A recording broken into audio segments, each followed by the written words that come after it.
بسم اللہ الرحمن الرحیم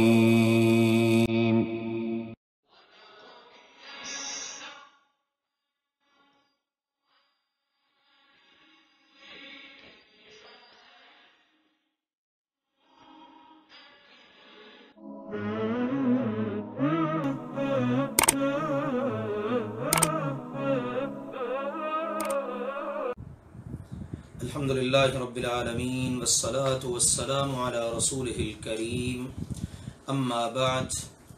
اللہ کے فضل و کرم سے دورہ ترجمہ و تفسیر قرآن کا سلسلہ رمضان المبارک میں جاری و ساری ہے۔ آج اللہ کے فضل و کرم سے ہم سورۃ الفرقان پڑھنے جا رہے ہیں۔ پہلی ہی آیت مبارکہ میں موجود کلمہ کے نام پر اس سورت کا نام ہے سورۃ الفرقان۔ 6 رکوع پر مشتمل یہ سورہ مبارکہ ہے، اور اس میں اللہ ذوالجلال والاکرام نے عقیدہ رسالت کو بڑے زبردست الفاظ میں ذکر کیا ہے، اور اس کے ساتھ ساتھ اللہ ذوالجلال والاکرام نے اپنی توحید پر دلائل بھی ارشاد فرمائے، اور مشرکین مکہ کے بہت سارے اعتراضات ان کو بیان کر کے ان کے جوابات بھی ارشاد فرمائے۔ اعوذ باللہ من الشیطان الرجیم، بسم اللہ الرحمن الرحیم۔ تبارک الذی نزل الفرقان علی عبدہ لیکون للعالمین نذیرا۔ بہت برکت والا ہے وہ اللہ سبحانہ و تعالی جس نے اپنے بندے یعنی محمد کریم صلی اللہ علیہ وآلہ وسلم پر فیصلہ کرنے والی کتاب اتاری تاکہ وہ جہانوں کے لیے ڈرانے والے بن جائیں۔ آپ دیکھیے یہاں پر بھی اللہ ذوالجلال والاکرام نے نبی اکرم صلی اللہ علیہ وسلم کی کس صفت کو ذکر کیا ہے؟ صفت عبدیت، کہ آپ بندے تھے اللہ کے، آپ اللہ کے نور نہیں۔ پورے قرآن میں آپ دیکھ لیجئے، احادیث کے ذخیرہ میں ٹٹول لیجئے، آپ کو کہیں بھی یہ بات نہیں ملے گی کہ نبی اکرم صلی اللہ علیہ وسلم معاذ اللہ کے نور میں سے نور تھے۔ ہر جگہ آپ کو یہ ملے گا اللہ کے بندے تھے، اللہ کے رسول۔ اللہ سبحانہ و تعالی نے ان کو انسانوں میں سے پیدا کیا، وہ مرد تھے، تمہارے جیسے بشر تھے۔ یہ عقیدہ نبی اکرم صلی اللہ علیہ وسلم کے بارے میں رکھنا یہ عین قرآن و حدیث کے مطابق ہے۔ فرمایا اللہ ذوالجلال والاکرام نے اپنی اللہ نے تعریف کر دی، اپنے قرآن کا تعارف کروا دیا، اس کو فرقان قرار دیا، حق باطل کے درمیان فیصلہ کرنے والی کتاب، اور نبی اکرم صلی اللہ علیہ وسلم کا تعارف آ گیا۔ فرمایا اللہ وہ ذات ہے، اللہ تعالیٰ کے تعارف پر مشتمل کچھ باتیں۔ اللہ وہ ذات ہے کہ اسی کے لیے آسمانوں اور زمین کی بادشاہی، آسمانوں اور زمین کا وہ اکیلا ہی بادشاہ ہے، اس کی کوئی اولاد نہیں، اس نے اپنی کوئی اولاد بنائی نہیں، اور اس ساری بادشاہی میں، اس پوری سلطنت میں اس کا کوئی بھی شریک نہیں ہے، نہ آسمانوں میں، نہ زمین میں، نہ پستیوں میں، نہ بلندیوں پر، نہ اعلیٰ، نہ ادنا، نہ فرشتہ، نہ نبی، نہ ولی، نہ علی، نہ کوئی بھی اللہ ذوالجلال والاکرام کا ذرہ برابر بھی کسی بھی لحاظ سے شریک نہیں ہے۔ اور اللہ ذوالجلال والاکرام نے ہر چیز کو پیدا کیا، پھر اس کا پوری طرح سے اندازہ مقرر کیا، تقدیر بنا دی۔ اب یہ تقدیر اللہ تعالی نے ہر چیز کی بنائی ہے، کسی کو تقدیر اچھی لگے، کسی کو بری لگے، خیر نظر آئے، شر نظر آئے، اللہ نے تقدیر بنائی ہے، اور تقدیر اللہ کے پاس ہے۔ اللہ تعالیٰ اس میں جو چاہے اضافہ کرے، کمی کرے، رد و بدل فرمائے، ترمیم فرمائے، یہ صرف اللہ سبحانہ و تعالیٰ ہی کا اختیار ہے۔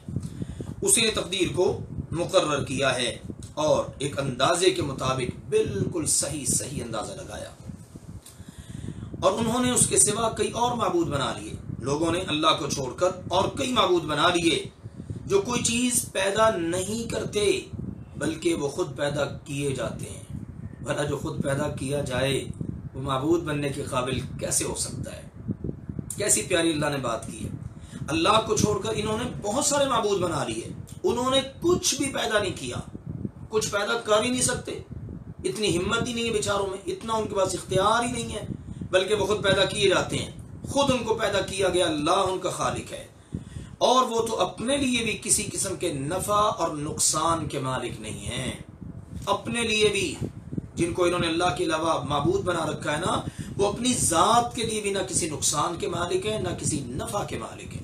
وہ اپنے لیے نہیں، کسی اور کے لیے کیسے ہو سکتے ہیں؟ اور نہ ہی وہ کسی کی موت کے مالک ہیں، اور نہ ہی وہ زندگی کے مالک ہیں، اور نہ ہی وہ اٹھائے جانے کے۔ بلکہ اللہ نے سورہ النحل میں فرمایا، جب ہم پڑھ رہے ہیں پیچھے، ان بیچاروں کو تو اتنا بھی نہیں پتا کہ انہیں اٹھایا کب جائے گا۔ اللہ اکبر۔ تو لوگ ان کو اللہ کے علاوہ معبود بنا کر ان کو پوجنا شروع کر دیتے ہیں، ان کی عبادت شروع کر دیتے ہیں۔ انا للہ و انا الیہ راجعون۔ اب اللہ تعالیٰ کی طرف سے اتنا زبردست تعارف، اتنی زبردست باتیں اور دلیلیں، اللہ نے فرمایا اور کافر لوگ کہتے ہیں نہیں ہے یہ مگر جھوٹ جسے اس نے گھڑ لیا ہے، معاذ اللہ۔ اللہ کے کلام کو، اللہ کے قرآن کو جھوٹ کہتے اور نبی کریم صلی اللہ علیہ وسلم پر الزام لگاتے کہ آپ نے اس کو گھڑ لیا ہے، اور ایک اور قوم اس پر اس کی مدد کرتی ہے، ٹھیک ہے نا، کچھ دوسرے لوگوں نے اس کی مدد کی ہے اس قرآن کو بنانے میں، گھڑنے میں، معاذ اللہ۔ جیسا کہ پیچھے ہم پڑھ رہے ہیں کہ جس وقت یہ باتیں ہوتی، آپ علیہ الصلوۃ والسلام ان کو کھرا کھرا دین سناتے، آپ اللہ کی توحید کی طرف دعوت دیتے، تو مقابلے میں اس طرح کی باتیں کرتے۔ اس کی کچھ تفصیل سورہ النحل کی آیت نمبر 103 میں گزر چکی ہے، وہاں پر تفصیل سے بات بیان ہو چکی ہے کہ بعض اجمیوں کی طرف وہ نسبت کرتے کہ معاذ اللہ وہ اللہ کے نبی کریم صلی اللہ علیہ وسلم کو سکھا جاتے ہیں، اس کی مدد کرتے ہیں۔ اللہ تعالیٰ نے فرمایا یقیناً وہ بہت بڑے ظلم اور سخت جھوٹ پر اتر آئے ہیں، بہت بڑا بہتان لگا رہے ہیں ظالم لوگ، جھوٹ بول رہے ہیں، ایسی کوئی بات ہی نہیں ہے، بڑا ظلم کما رہے ہیں اور جھوٹی بات کر رہے ہیں، اور پھر ایک بات پر قائم نہیں رہتے۔ اور انہوں نے کہا یہ پہلے لوگوں کی قصے کہانیاں ہیں، کبھی کہتے اس نے خود سے بنا لیا ہے، کبھی کہتے پہلے لوگوں کی قصے کہانیاں ہیں جو اس نے لکھوا لی ہیں، یہ اس نے کسی سے یہ قصے کہانیاں تاریخ میں سے لکھوا لی اور اب ہمارے سامنے بیان کر اور کہتا معاذ اللہ کا کلام ہے۔ اندازہ کیجئے کیسے کیسے الزام اللہ کے نبی صلی اللہ علیہ وسلم کو سننے پڑے۔ اللہ تعالیٰ نے فرمایا تو وہ پہلے اور پچھلے پہر اس پر پڑھی جاتی ہیں، یعنی انہوں نے کہا وہ لکھوا لیتا ہے اور پھر کسی سے سن لیتا ہے، صبح شام اس پر کوئی پڑھ دیتا ہے اور یہ اس کو سن کر ہمارے سامنے بیان کر دیتا ہے اور کہتا ہے یہ اللہ کا کلام ہے۔ اللہ نے جواب دیا، ارشاد فرمایا فرما دیجئے اس کو ذات نے اتارا ہے جو آسمانوں اور زمین کی ہر پوشیدہ بات تک کو بھی جانتا ہے، بے شک وہ اللہ ہی ہمیشہ سے بخشنے والا رحم فرمانے والا ہے۔ یہ ان کے اعتراض کا اللہ نے ایک جملے میں جواب ارشاد فرما دیا، تم جو بول رہے ہو جھوٹ بول رہے ہو اور بہت بڑا ظلم کما رہے ہو، بہتان لگا رہے ہو، تمہارے پاس اس کی کوئی دلیل نہیں ہے۔ اب اگلی بات، اور کہنے لگے اس رسول کو کیا ہے، یہ کھانا کھاتا ہے، بازاروں میں چلتا پھرتا ہے، اس کی طرف کوئی فرشتہ کیوں نہیں اتارا گیا جو اس کے ساتھ ڈرانے والا ہوتا؟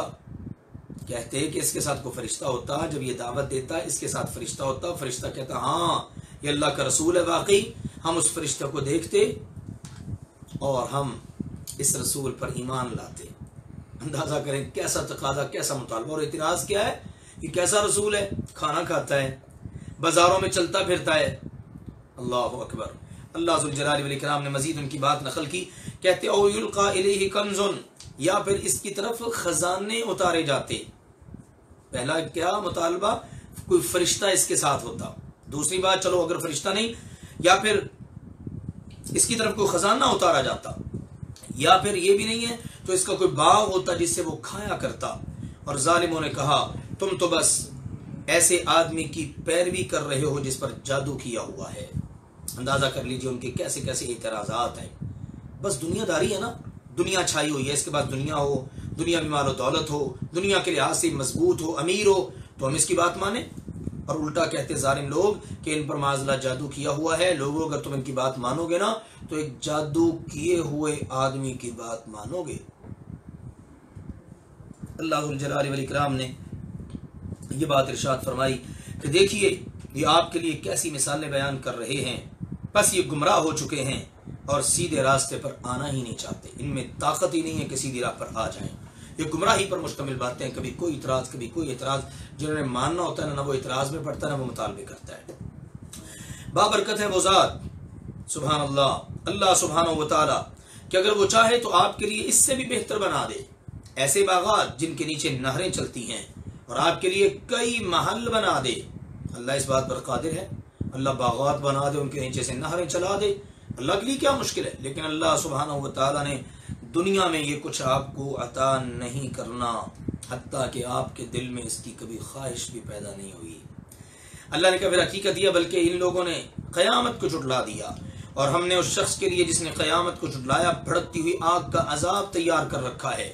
جب وہ آگ ان کو دور جگہ سے آتا ہوا دیکھے گی تو وہ اس کے لیے سخت غصے کی اور گدے کی سی آوازیں سنیں گے، یعنی وہ دھاڑ رہی ہوگی ان جہنمیوں کو کہ جب ان کافروں کو بہت دور سے آتا ہوا وہ دیکھے گی نا تو جہنم کی ایسی آوازیں سنیں گے جو شدید غصے والی اور گدے کی آواز جیسی ہوگی۔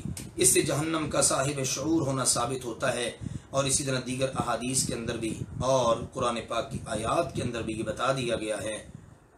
اور اللہ تعالیٰ کا جہنم کو شعور دینا، رؤیت دیکھنے کی طاقت دینا اور کلام کرنے کی طاقت دینا اللہ کے لیے تو کچھ مشکل نہیں ہے۔ اللہ اکبر۔ اور اللہ نے فرمایا جب وہ اس کی کسی تنگ جگہ میں آپس میں جکڑے ہوئے ڈالے جائیں گے تو وہ کسی نہ کسی ہلاکت کو پکاریں گے۔ جب ان کو جکڑ کر بیڑیوں میں زنجیروں میں پھینک دیا جائے گا، اب وہاں پر وہ ہلاکت کو آوازیں دیں گے، ہائے ہمیں موت ہی آ جائے۔ حکم ہوگا آج ایک ہلاکت کو نہ پکارو بلکہ بہت زیادہ ہلاکتوں کو پکارو، جتنا مرضی ہلاکتوں موتوں کو آوازیں دو، آنے تو والی ہے ہی نہیں۔ اللہ ایسے برے انجام سے ہم سب کو اپنی پناہ میں رکھے۔ اللہ نے فرمایا فرما دیجئے کیا یہ انجام بہتر ہے یا کہ جنت، ہمیشہ کی جنت جس کا متقیوں سے وعدہ کیا گیا ہے، وہ ان کے لیے بدلہ بھی ہوگا اور بہترین ٹھکانہ بھی۔ ان کے لیے ان جنتوں میں وہ کچھ ہوگا جو وہ چاہیں گے، ہمیشہ وہیں رہیں گے۔ یا آپ کے رب سبحانہ و تعالی کے ذمہ وعدہ ہے، اور ایسا وعدہ ہے جو قابل طلب ہے۔ اللہ تعالیٰ کے ذمہ یہ وعدہ رہا۔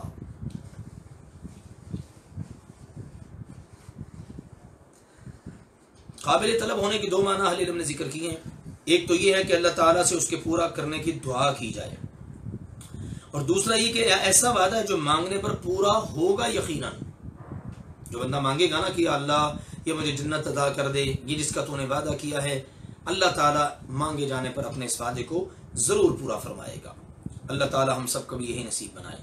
اور جس دن وہ انہیں اور جنوں کو اللہ سبحانہ و تعالیٰ کہ جن کی اللہ تعالیٰ کے علاوہ عبادت کرتے ہیں ان سب کو، چاہے وہ انسانوں میں سے ہو جنوں میں سے ہوں، سب کو اللہ تعالیٰ جہنم میں داخل کرے گا۔ اور جب ان کو اکٹھا کرے گا نا تو ارشاد فرمایا اور جس دن اللہ سبحانہ و تعالیٰ ان کو اور جن کی اللہ کے علاوہ عبادت کرتے ہیں ان کو اکٹھا کر لے گا، جمع کر لے گا، تو اللہ تعالیٰ فرمائے گا کیا تم نے میرے ان بندوں کو گمراہ کیا تھا یا کہ خود گمراہ ہو گئے تھے؟ یہ ان معبودان باطلہ سے اللہ کا سوال ہوگا۔ وہ آگے سے جواب دیں گے اے اللہ تو پاک ہے، ہمارے لائق نہ تھا کہ ہم تیرے سوا کسی بھی طرح کے دوست بناتے۔ معبودان جن کی دنیا کے اندر عبادت کی جاتی ہے صاف ہی انکار کر دیں گے۔ اللہ اکبر۔ اللہ کے نبیوں کو بھی تو پکارا جاتا ہے نا، تو اللہ کے نبیوں کو تو علل اعلان دنیا میں بھی انہوں نے کہہ دیا اور آخرت میں بھی کہہ دیں گے، اس لیے مستثنا کر دیا گیا ہے۔ آخرت میں بھی کہہ دیں گے تو ہمیں تو پتہ ہی نہیں ہے، ہم نے تو یہ دعوت ہی نہیں دی، ہم نے تو یہ کہا ہی نہیں تمہیں کہ اللہ کو چھوڑ کر ہماری پوجا کرو۔ تو جو دیگر بت ہوں گے اور دیگر چیزوں کی وہ بھی یہی کہہ دیں گے، صاف بتا دیں گے کہ اللہ ہمارے لیے تو ممکن ہی نہیں، لائق ہی نہیں کہ ہم تیرے سوا کسی بھی طرح کے دوست بناتے، لیکن تو نے انہیں اور ان کے باپ دادا کو دنیا کا مال و متاع عطا کیا، سامان عطا کیا، حتیٰ کہ وہ اس میں اتنے مگن ہوئے کہ تیری یاد کو ہی بھول گئے اور وہ ہلاک ہونے والے لوگ تھے۔ اللہ تعالیٰ نے فرمایا سو انہوں نے تو تمہیں اس بات میں جھٹلا دیا۔ ہاں بھائی اب اللہ تعالیٰ عبادت کرنے والوں سے مخاطب ہوگا، ہاں بھائی انہوں نے تو تمہاری باتوں میں تمہاری تکذیب کر دی ہے، اب تم بتاؤ تم کیا کہتے ہو۔ اللہ اکبر۔ بس تم نہ کسی طرح ہٹانے کی طاقت رکھتے ہو اور نہ کسی مدد کی، نہیں اب تم سے عذاب ہٹایا نہیں جائے گا، نہ تم خود ہٹا سکتے ہو نہ کوئی تم سے ہٹا سکتا ہے، اور نہ ہی اب تمہاری مدد کی جا سکتی ہے۔ اور تم میں سے جو ظلم کرے گا ہم اسے بہت بڑا عذاب چکھائیں گے۔ دنیا کے اندر بتا دیا گیا جو شرک کرے گا، ظلم سے مراد شرک، اور جو ظلم شرک کرے گا ہم اسے بہت بڑا عذاب چکھائیں گے۔ اور ہم نے آپ صلی اللہ علیہ وسلم سے پہلے بھی کوئی رسول نہیں بھیجا مگر بلا شبہ وہ سب کے سب کھانا کھایا کرتے تھے اور بازاروں میں چلتے پھرتے تھے۔ یہ ان کے اس اعتراض کا جواب ہے جو انہوں نے کہا، اور پہلے رکوع میں اللہ نے اس کو ذکر کیا ہے کہ کیسا رسول ہے جو کھاتا ہے، کھانا کھاتا ہے اور بازاروں میں آتا جاتا ہے۔ اللہ نے اس کا جواب دیا، پہلے بھی جتنے رسول آئے وہ سارے کے سارے یہ کام کرتے تھے، کھانا کھاتے تھے، بازاروں میں چلتے پھرتے تھے، اور ہم نے تمہارے بعض کو بعض کے لیے ایک آزمائش بنایا ہے، کیا تم صبر کرو گے؟ اور آپ کا رب ہمیشہ سے سب کچھ دیکھنے والا ہے۔ اللہ تعالیٰ نے یہ دوسرا جواب دیا ہے کہ جب انہوں نے یہ اعتراض کیا نا کہ اس کے بعد سونے چاندی کے خزانے اور محلات باغات کیوں نہیں ہیں، تو اللہ ذوالجلال والاکرام نے فرمایا ہم نے تمہارے بعض کو بعض کے لیے آزمائش بنا دیا ہے۔ دنیا کا مال و متاع ملا، دنیا کی دولت ملی، اب جن کو ملی وہ دنیا میں اتنا مگن ہوئے کہ اللہ کی یاد ہی بھول گئے، اور جن کو نہیں ملی وہ بھی آزمائشوں میں پڑے ہوئے ہیں، جن کو ملی وہ بھی آزمائشوں میں پڑے ہوئے ہیں۔ اب اللہ کا رسول جب آ کے دعوت دیتا ہے، فیصلہ اب اس پر ہوگا، بھلے غریب مان لے بھلے امیر مان لے، کامیابی اس کا مقدر ہوگی۔ اور ان لوگوں نے کہا جو ہماری ملاقات کی امید نہیں رکھتے، ہم پر فرشتے کیوں نہیں اتارے گئے یا ہم اپنے رب کو دیکھتے؟ بلا شبہ یقیناً وہ اپنے دلوں میں بہت بڑے بن گئے اور انہوں نے بہت بڑی سرکشی کی راہ اختیار کر لی۔ یہ طرح طرح کے تقاضے ہوتے کہ ہمارے فرشتے ہمارے سامنے آ جائیں، یا ہم اللہ کو اپنے رب کو اپنے سامنے دیکھ لیں، پھر ہم ایمان لائیں گے۔ معاذ اللہ، کیسے عجیب عجیب مطالبے۔ اللہ نے کہا یہ سب باتیں ان کی مشتمل ہیں تکبر پر، سرکشی پر۔ سنو، جس دن وہ فرشتوں کو دیکھیں گے اس دن مجرموں کے لیے کوئی خوشخبری نہیں ہوگی۔ رب کو تو دیکھنا دور کی بات ہے، جب فرشتے نظر آئیں گے نا وقت موت اور فرشتے ان کی روح قبض کریں گے، تب ان کے لیے کوئی خوشخبری نہیں ہوگی، اور کہیں گے کاش ہمارے اور ان کے درمیان ایک مضبوط آڑ ہو۔ فرشتوں کا خوف، ڈر، اور فرشتے کس طرح سے روح نکال لیں گے، اب یہ خواہش کریں گے کاش یہ ہمیں چھوڑ کر سائڈ پہ ہو جائیں، ہمارے اور ان کے درمیان ایک مضبوط آڑ ہو، یہ ہم تک پہنچ نہ سکیں، اور ہم اس کی طرف آئیں گے جو انہوں نے کوئی بھی عمل کیا ہوگا۔ یہ تو ہوا ان کا معاملہ، اب ان کے عملوں کا بھی حال دیکھ لو، تو اللہ نے فرمایا اسے بکھرا ہوا غبار بنا دیں گے۔ جتنے عمل انہوں نے دنیا میں کیے ہوں گے نا، غبار بنا کر ان کو اڑا دیا جائے گا۔ اس دن جنت والے ٹھکانے کے اعتبار سے نہایت بہتر، اور دوپہر کی آرام گاہ کے اعتبار سے کہیں اچھے ہوں گے جنت والے۔ سبحان اللہ، ٹھکانے کے اعتبار سے بھی بڑے بہترین ہوں گے، جنت جیسا ٹھکانہ مل جائے۔ پھر دوپہر کے وقت خیلولہ کرنا ہوتا، آرام کرنا ہوتا، اس کے لحاظ سے بھی بڑی بہترین آرام گاہ ملے گی۔ اللہ ہم سب کا بھی یہی نصیب بنا دے۔ اور جس دن آسمان بادل کے ساتھ پھٹ جائے گا اور فرشتے اتارے جائیں گے، لگاتار پیر در پیر اللہ کے فرشتے پر اتریں گے۔ آسمان بادل کے ساتھ پھٹ جائے کا مطلب یہ ہے کہ آسمان پھٹ کر اس سے بادل نکلے گا، یعنی اس دن کو یاد کرو جب آسمان پھٹ کر اس میں سے سائبانوں کی صورت ایک بادل نکلے گا، جس میں فرشتے جماعتوں کی صورت میں لگاتار میدان محشر میں اتارے جائیں گے جو زمین پر ہوگا۔ اللہ ذوالجلال والاکرام نے فرمایا اس دن حقیقی بادشاہی رحمان کی ہوگی، اور کافروں پر وہ بہت مشکل دن ہوگا۔ اور جس دن ظالم اپنے دونوں ہاتھوں سے دانتوں کو، اپنے دونوں ہاتھ دانتوں سے کاٹے گا، اپنے دونوں ہاتھوں کو دانتوں میں لے کر چبائے گا، کاٹے گا، اور کہے گا اے کاش میں نے رسول کے ساتھ راستہ اختیار کیا ہوتا، ہائے میری بربادی، کاش کہ میں فلاں کو اپنا دلی دوست نہ بناتا۔ دنیا کے اندر میں نے فلاں فلاں سے دوستی کی، انہوں نے کیا کیا، اس نے تو مجھے نصیحت سے گمراہ کر دیا، اس کے بعد کہ وہ میرے پاس آ گئی، اللہ کا ذکر آیا، نصیحت آئی، قرآن آیا، حدیث آئی، لیکن میری فلاں کے ساتھ دوستی تھی، اس نے اس دوستی کی آڑ میں میرا بیڑا غرق کر دیا اور مجھے اللہ کے ذکر سے، اللہ کی طرف سے آنے والی نصیحت سے گمراہی کر کے رکھ دیا۔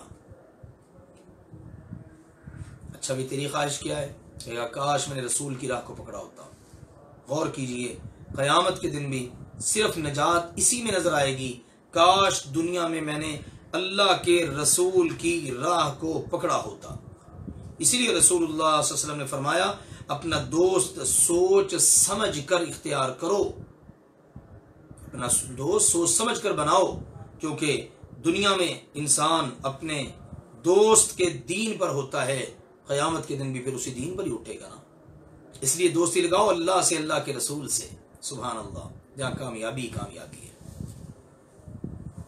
اور شیطان ہمیشہ انسان کو چھوڑ جانے والا ہے، اور رسول پاک صلی اللہ علیہ وسلم عرض کریں گے اے میرے رب، بے شک میری قوم نے اس قرآن کو چھوڑا ہوا بنا رکھا تھا، اے اللہ میں ان کو قرآن دے کر آیا، نصیحت دے کر آیا، انہوں نے قرآن چھوڑ دیا۔ دیکھیے اللہ تعالیٰ کے ہاں ظالم مجرم کیا کرے گا، کہے گا میرے پاس نصیحت آئی اور میں نے اس کو مانا ہی نہیں۔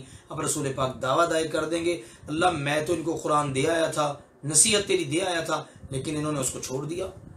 اور اسی طرح ہم نے ہر نبی کے لیے مجرموں سے کوئی نہ کوئی دشمن بنایا، اور آپ کا رب ہدایت دینے والا اور مدد کرنے والا بہت کافی ہے۔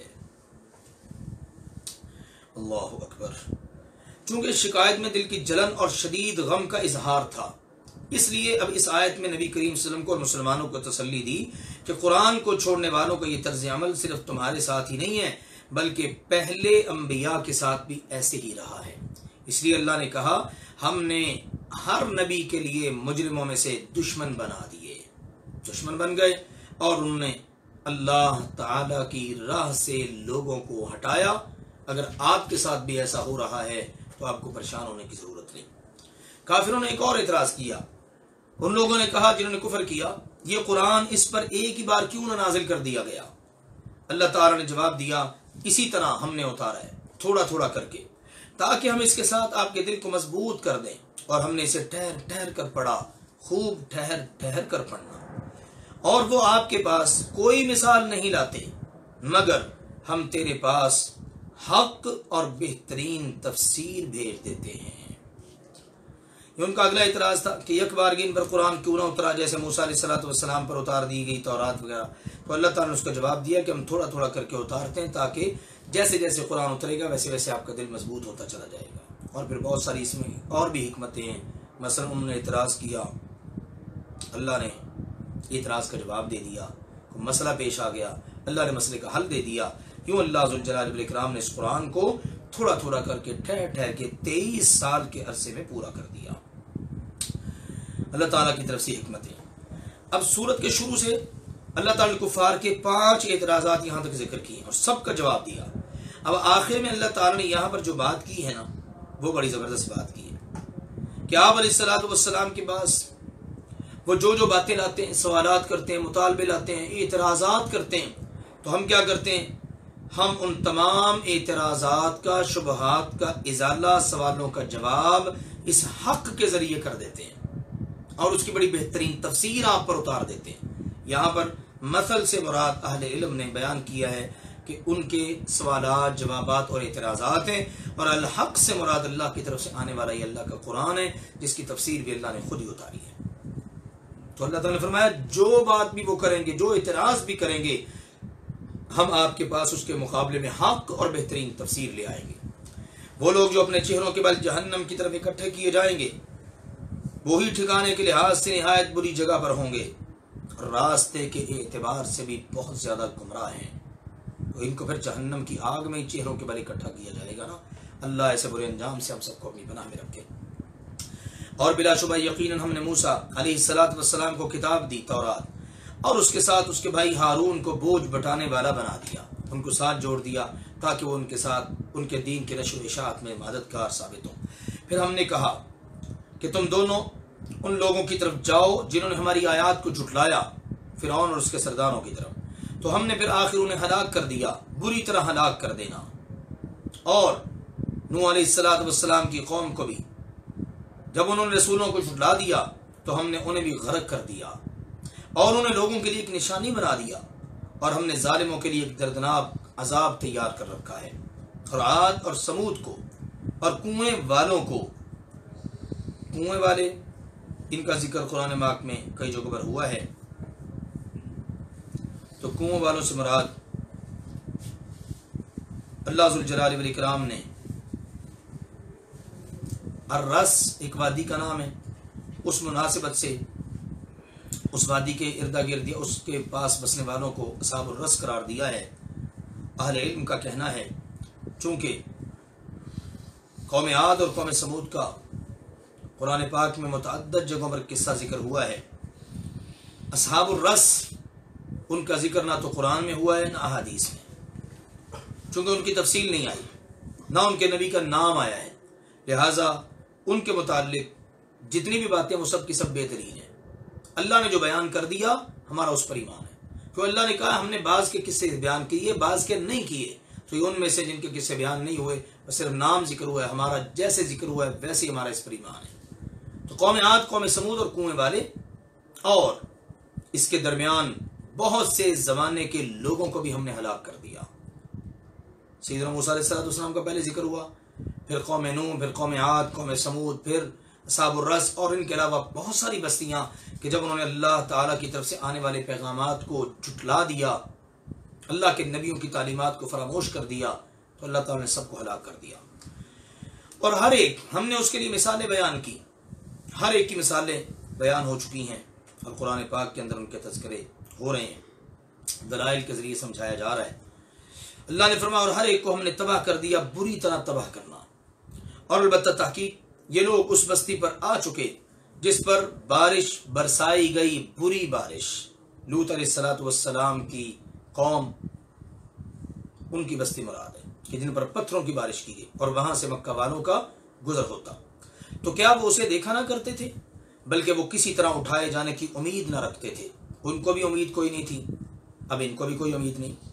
اور جب وہ آپ صلی اللہ علیہ وسلم کو دیکھتے ہیں مکہ والے تو آپ کا مذاق اڑاتے ہیں، آپ کا مذاق ہی اڑاتے ہیں اور کہتے ہیں کیا یہی ہے جسے اللہ نے رسول بنا کر بھیجا ہے؟ یہ مکہ والے مشرکین منکرین رسالت اللہ کے نبی کریم صلی اللہ علیہ وسلم کو دیکھ کر اس طرح کی باتیں کرتے اور اس طرح آپ کا مذاق اڑایا کرتے تھے۔ شیخ عبد الرحمن سعدی کا بیان ہے ان کی یہ بات ایسا شخص ہی کر سکتا ہے جو سب سے بڑھ کر جاہل اور گمراہ ہو اور سخت عناد اور دشمنی رکھتا ہو اور اس کا مقصد اپنے باطل کی ترویج کرنا ہو، وہی اس قسم کی بات کر سکتا ہے مذاق اڑاتے ہوئے کیا یہ ہے جسے اللہ نے رسول بنا کے بھیجا ہے؟ انا للہ و انا الیہ راجعون۔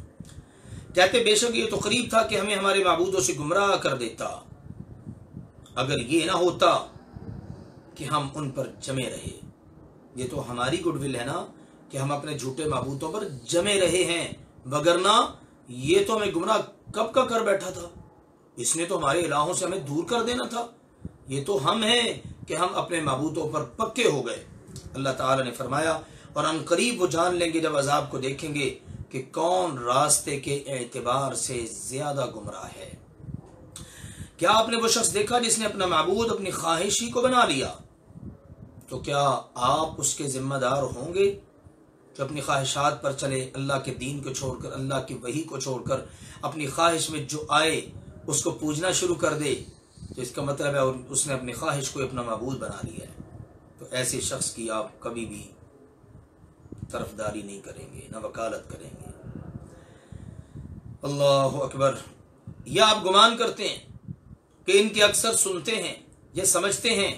نہیں، وہ نہیں ہیں مگر چوپایوں جیسے، بلکہ ان سے بھی زیادہ گمراہ۔ چوپائے جانوروں کو تو پھر بھی پکڑ کر جدھر چلانا چاہو چلا لو، یہ انسان ہو کر کانوں، آنکھوں، دل، دماغ، عقل ان کا استعمال نہ کریں، پھر اس کا مطلب ہے یہ جانوروں سے بھی گئے گزرے ہیں۔ کیا آپ نے اپنے رب سبحانہ و تعالیٰ کو نہیں دیکھا کہ اس نے کس طرح سائے کو پھیلا دیا؟ اللہ کی قدرت کی پھر بعض نشانیوں کا تذکرہ، کس طرح اس نے سائے کو پھیلا دیا اور اگر وہ چاہتا تو اسے ساکن کر دیتا، ایک ہی جگہ پر سایہ رہتا، کبھی ادھر ادھر حرکت نہ کرتا۔ لیکن یہ سورج ہے، مشرق سے نکلتا ہے مغرب میں جاتا ہے، سایہ کبھی کہیں کبھی کہیں، اور وہ حرکت کرتا ہے۔ اور اس کی حرکت کا مقصد بھی اللہ نے ذکر کر دیا کہ وہ اللہ کی بارگاہ میں سجدہ کرتا ہے۔ پھر ہم نے سورج کو اس پر دلالت کرنے والا بنا دیا، یعنی سورج نکلتا ہے، طلوع ہوتا ہے تو اس کی وجہ سے سایہ گھٹتا بڑھتا ہے، روشنی تیز ہوتی ہے، روشنی کم ہوتی ہے، مدھم ہوتی ہے۔ اللہ اکبر۔ تو یہ اللہ ذوالجلال والاکرام نے سورج کو بمنزلہ دلیل کے ذکر کیا ہے کہ سورج نکلنے کی وجہ سے سائے کے اندر یہ تغیر واقع ہوتا ہے، تبدیلی آتی ہے، کبھی لمبا ہوتا ہے، کبھی چھوٹا ہوتا ہے، کبھی جناب وہ کسی طرف کو حرکت کرتا ہے، کبھی وہ جو ہے نا اس کے اندر روشنی کم پڑ جاتی ہے سورج کی، کبھی زیادہ ہو جاتی ہے، دھوپ نکلتی ہے دوپہر کے وقت اور ہی منظر ہوتا ہے، تو اللہ تعالیٰ نے سورج کو بھی بطور دلیل ذکر کیا ہے۔ پھر ہم نے اسے اپنی طرف سمیٹ لیا، تھوڑا تھوڑا سمیٹنا، آہستہ آہستہ کر کے سورج غروب ہونے کی طرف چلا جاتا ہے۔ اور وہی اللہ ہے جس نے تمہارے لیے رات کو لباس بنایا اور نیند کو آرام بنا دیا اور دن کو اٹھ کھڑا ہونا بنایا۔ سبحان اللہ، رات آ جاتی ہے، سب لوگ آرام کرتے ہیں، سوتے ہیں، نیند کے لیے بنائی ہے، آرام کے لیے بنائی ہے اللہ تعالیٰ نے، اور یہ رات سب کو ڈھانپ لیتی ہے، اندھیرا چھا جاتا ہے اور دن کو لوگ اٹھ کھڑے ہوتے ہیں اور اپنے کام کاج میں مگن ہو جاتے ہیں۔ اور وہی اللہ ہے جس نے ہواؤں کو اپنی رحمت سے پہلے خوشخبری کے لیے بھیجا۔ رحمت کی بارش سے پہلے ہوائیں چلتی ہیں، ٹھنڈی ٹھنڈی ہوائیں، امید بن جاتی ہے کہ بارش ہوگی، اب اس کا اللہ نے ذکر کیا ہے۔ ان ہواؤں کو بھیجنے والا اللہ ہے، رحمت کی بارش برسانے والا اللہ ہے، اور اسی اللہ نے کہا ہم نے آسمان سے پاک کرنے والا پانی اتارا۔ یہ بارش کا پانی پاکیزہ ہوتا ہے، صاف ہوتا ہے، اسی لیے اہل علم کا کہنا ہے کہ بارش کے پانی کے ساتھ وضو وغیرہ کیا جا سکتا ہے، طہارت حاصل کی جا سکتی ہے۔ سبحان اللہ، تاکہ ہم اس کے ذریعے ایک مردہ شہر کو زندہ کریں۔ بارش برستی ہے، زمین مردہ ہوتی ہے، بنجر بے آباد، جب اللہ تعالیٰ بارش اتارتا ہے تو اسی زمین کے اندر اللہ جان ڈال دیتا ہے اور اسے اس مخلوق میں سے جو ہم نے پیدا کی ہے بہت سے جانوروں اور انسانوں کو پینے کے لیے مہیا کریں۔ سبحان اللہ، یہ پانی بہت ساری مخلوق کے پینے کے بھی کام آتا ہے، اس کے فوائد ثمرات اللہ نے ذکر کیے، اور بلا شبہ یقیناً ہم نے اسے ان کے درمیان پھیر پھیر کر بھیجا، یعنی اس قرآن کو مختلف انداز میں اللہ ذوالجلال والاکرام نے ذکر کیا، توحید کے دلائل کو قرآن مجید میں مختلف طریقوں سے پھیر پھیر کر بیان کیا ہے، اور اسی طرح اللہ ذوالجلال والاکرام اس کے ذریعے لوگوں کو نصیحت کرتا ہے تاکہ وہ نصیحت حاصل کریں، مگر اکثر لوگوں نے سخت ناشکری کے سوا کچھ بھی نہیں مانا، ماننے کے لیے آتے ہی نہیں ہیں، بس ناشکری میں پڑے ہوئے ہیں۔ اور اگر ہم چاہتے تو ضرور ہر بستی میں ایک ڈرانے والا بھیج دیتے، بس آپ کافروں کا کہنا نہ مانیے اور ان کے ساتھ اس قرآن کے ذریعے، اس کلام کے ذریعے جہاد کیجئے، بہت بڑا جہاد۔ یعنی جس طرح ہم نے بارش کو مختلف شہروں اور ملکوں میں بانٹ دیا، اگر ہم چاہتے تو اسی طرح ہر بستی میں ایک ڈرانے والا بھیج دیتے، مگر ہم نے ایسا نہیں چاہا، کیونکہ اس سے الگ الگ امتیں وجود میں آتی اور اختلاف بڑھتا چلا جاتا اور ان کا آپس میں پھر اختلاف ہوتا، لیکن نہیں، اللہ ذوالجلال والاکرام نے اب قیامت تک آنے والے لوگوں کے لیے محمد مصطفیٰ صلی اللہ علیہ وسلم کو اپنا آخری رسول بنا کر بھیج دیا ہے۔ اب آپ کے بعد کسی نے بھی رسول نبی بن کے نہیں آنا۔ شروع میں اللہ تعالیٰ نے اسی بات کا ذکر کیا، لِيَكُونَ لِلْعَالَمِينَ نَذِيرًا، تاکہ آپ سارے جہانوں والوں کو ڈرانے والے بن جائیں۔ اسی طرح بہی سے مراد قرآن مجید ہے کہ آپ اس قرآن مجید کے ذریعے ان سے جہاد کریں، ان کو دلائل بتائیں، ان کے سامنے دلائل رکھیں اور کھول کھول کر اس کو بیان کریں، تاکہ یہ لوگ اس قرآن پر توجہ کر کے، غور و فکر کر کے، اس سے نصیحت پکڑ کے سیدھی راہ پر آ جائیں۔ اللہ ذوالجلال والاکرام نے نبی اکرم صلی اللہ علیہ وسلم کی ذمہ داری یہاں پر لگا دی کہ آپ نے کافروں کی کوئی بات نہیں ماننی، بلکہ ان سے جہاد کرنا ہے اس قرآن کے ذریعے۔ بات آپ نے قرآن کی ماننی ہے، کافروں کی نہیں ماننی، ان کو بلکہ قرآن سنانا ہے، کوشش یہ کرنی ہے قرآن کے ذریعے ان کو نصیحت کریں اور وہ آپ کی بات ماننے والے بن جائیں، اور وہ تبھی آپ کی بات ماننے والے بنیں گے جب ان کو قرآن کی سمجھ آئے گی۔ تو یہ قرآن، اس کے یہ مقاصد، اس کے یہ فوائد ہیں، اور وہ اللہ ہی ہے جس نے دو سمندروں کو ملا دیا، ایک میٹھا ہے پیاس بجھانے والا، اور یہ جو دوسرا ہے یہ نمکین ہے کڑوا، اور اس نے ان دونوں کے درمیان ایک پردہ اور مضبوط آڑ بنا دی، اس کا پانی اس میں، اس کا پانی اس میں شامل نہیں ہو سکتے، مکس نہیں ہو سکتے۔ یہ ہے اللہ ذوالجلال والاکرام کی کاریگری، سبحان اللہ۔ اس سے مراد زمین کے نیچے موجود پانی کے دو سمندر ہیں، جن میں سے ہر ایک کی رو دوسرے کی رو کے بالکل ساتھ چل رہی ہے۔ ایک جگہ نلکا لگائیں تو میٹھا پانی نکلتا ہے، اور بعض اوقات اس کے قریب ہی دوسرا نلکا لگانے سے نمکین پانی نکلتا ہے۔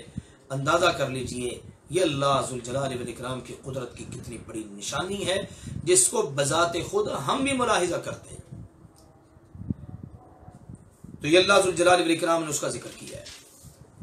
اور وہ اللہ ہی ہے جس نے پانی سے ایک بشر کو پیدا کیا، پانی کے قطرے سے انسان پیدا ہوا، پھر اسے خاندان اور سسرال بنا دیا، خونی رشتے بن گئے، سسرالی رشتے پھر بن گئے، اور آپ کا رب ہمیشہ سے بے حد بہت زیادہ قدرتوں والا ہے، اور وہ اللہ کے سوا اس چیز کی عبادت کرتے جو نہ انہیں نفع دیتی ہے اور نہ انہیں نقصان پہنچاتی ہے، اور کافر ہمیشہ اپنے رب کے خلاف مدد کرنے والا ہے۔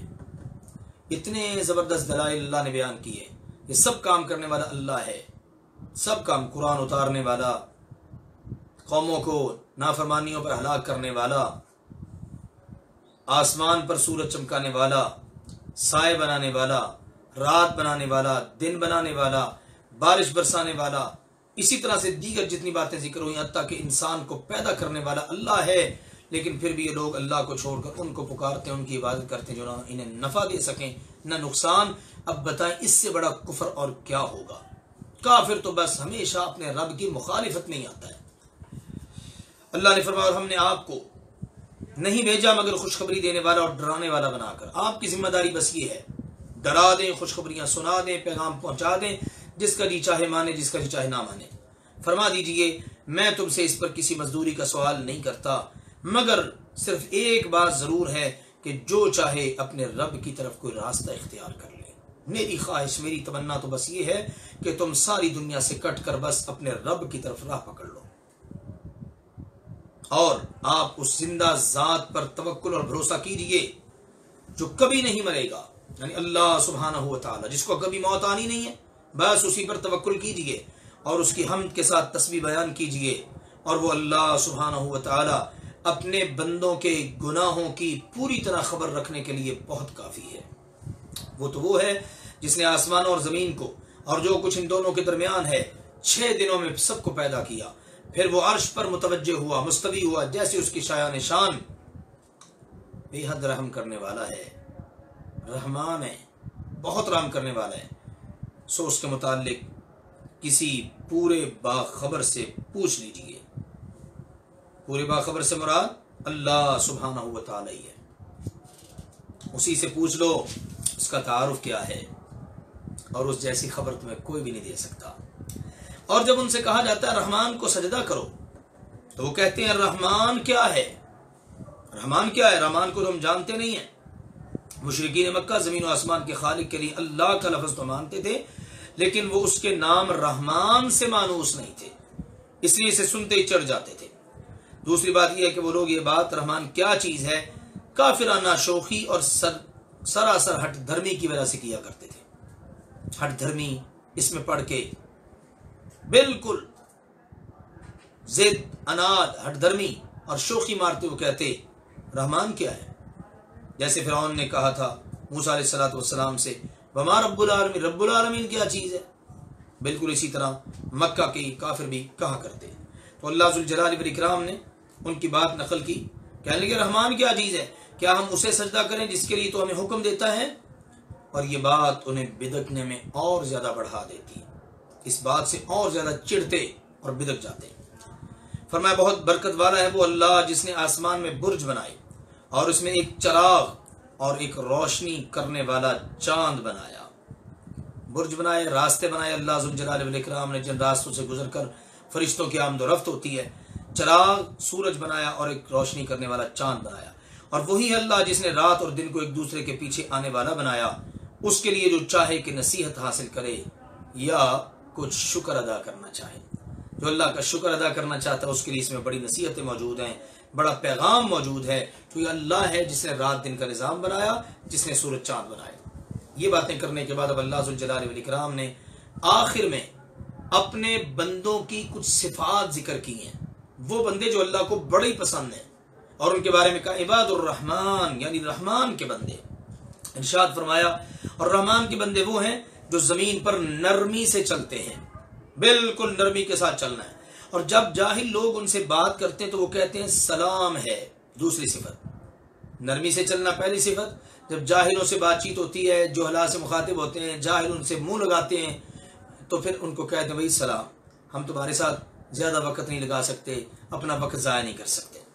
اور وہ جو اپنے رب کے لیے سجدہ کرتے ہیں اور قیام کرتے ہوئے رات گزارتے ہیں. جن کی راتیں یوں گزرتی ہیں، جن کی راتیں نافرمانیوں میں نہیں گزرتی، ٹی وی کی سکرین پر سینماؤں میں نہیں گزرتی، کلبوں میں شراب خانوں میں نہیں، زنا کے اڈوں پر نہیں، اور اسی طرح سے اللہ معاف فرمائے دنیا میں اللہ کی بغاوت کرتے ہوئے نہیں، بلکہ وہ راتیں گزارتے ہیں اپنے رب کے لیے سجدہ کرتے ہوئے، قیام کرتے ہوئے. اور وہ جو کہتے ہیں ہمارے رب ہم سے جہنم کا عذاب پھیر دے، بے شک اس کا عذاب ہمیشہ چمٹ جانے والا ہے. جہنم کا خوف اور ڈر ان کے دلوں میں ہوتا ہے. بے شک وہ بری ٹھہرنے کی جگہ اور اقامت کی جگہ، یا اللہ وہ ٹھہرنے کی بڑی بری جگہ ہے، ہمیں اس سے بچا کے رکھنا.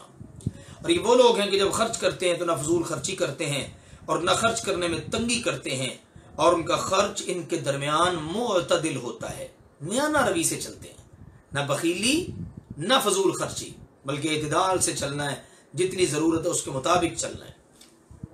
اور وہ جو اللہ کے ساتھ کسی دوسرے معبود کو نہیں پکارتے، کوئی معبود اللہ کے علاوہ بناتے ہی نہیں ہے، کسی اور کو معبود سمجھتے ہی نہیں ہے، لہذا اللہ کے علاوہ کسی اور کو پکارتے نہیں، اور نہ اس جان کو قتل کرتے ہیں جسے اللہ نے حرام کیا ہے. سب کی حرمت ہے، سب کی عزت ہے، سوائے چند صورتوں کی.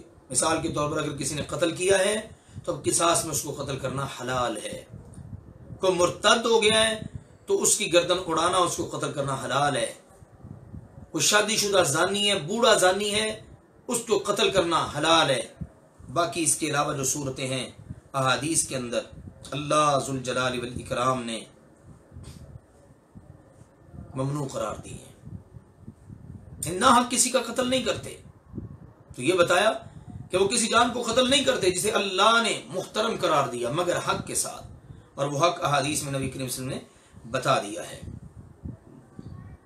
اسی طرح ارشاد فرمایا اور نہ زنا کرتے ہیں، اور جو یہ کام کرے گا وہ سخت گناہ کو ملے گا. یعنی اللہ کے ساتھ شرک کرے، نہ کسی کا قتل کرے، زنا کرے، بہت بڑے گناہ میں پڑے گا. تو یہ لوگ ان بڑے بڑے کبیرہ گناہوں سے اپنا دامن بچا کے رکھتے ہیں. تو جو گناہ میں پڑے گا نا اس کے لیے قیامت کے دن عذاب دگنا کیا جائے گا، اور وہ ہمیشہ اس میں ذلیل کیا ہوا رہے گا، ذلیل ہو کر اس جہنم کی آگ میں پڑا رہے گا.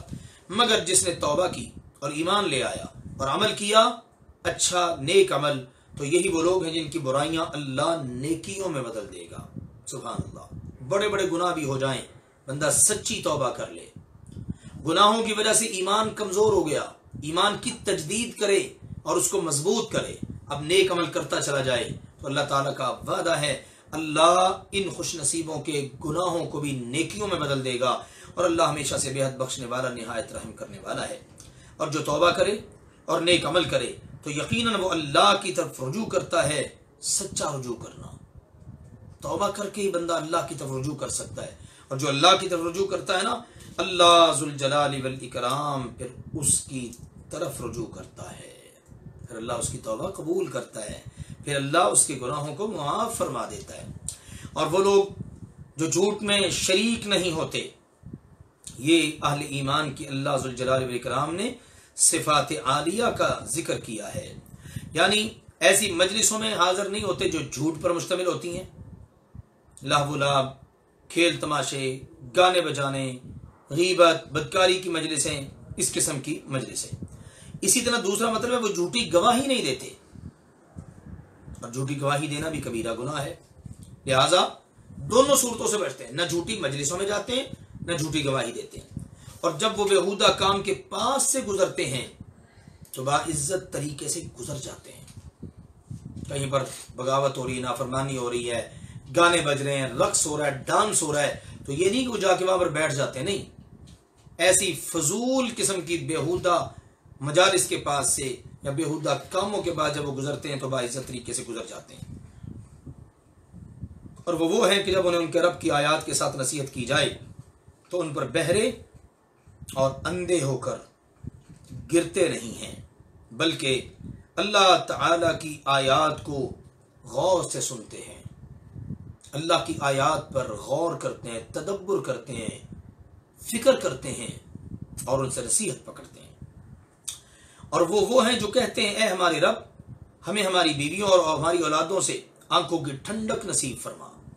ہماری بیویوں کو نیک بنائے رکھنا، اولادوں کو نیک بنائے رکھنا، دلی سکون دینا، دنیا کا سکون دینا، آخرت کا سکون دینا، اور ہمیں پرہیزگاروں کا امام بنا، یعنی ان کے آگے رہنے والا بنا، ہمیں پرہیزگاروں کے آگے رہنے والا ان کا امام اور ان کا پیشوا بنا۔